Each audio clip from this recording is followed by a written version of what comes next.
روز چهارشنبه پرزیدنت روسیه ولادیمیر پوتین روی تغییر ایلوه به قرار امضا گذاشت که تقدیم شهروندی روسیه به ساکنان تمام گوشه‌های مناطق دونتسک و لوهانسک اوکراین را صادر می‌کند.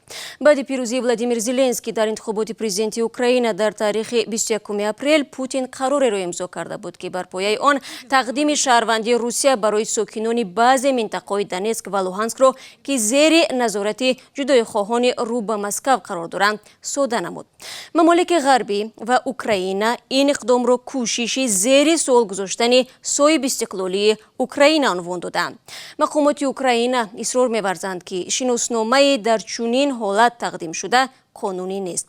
طبق ایلوه‌ای که روز 17 ایول وارد شد، قرار پرزیدنت روسیه ولادیمیر پوتین به تمام قلمروی ولایت‌های دونتسک و لوهانسک اوکراین داخل دارد و بر اساس آن هر کسی که در ماه اپریل سال 2014 در این منطقه اقامت داشت میتواند به طور امتیازناک صاحب شهروندی روسیه شود.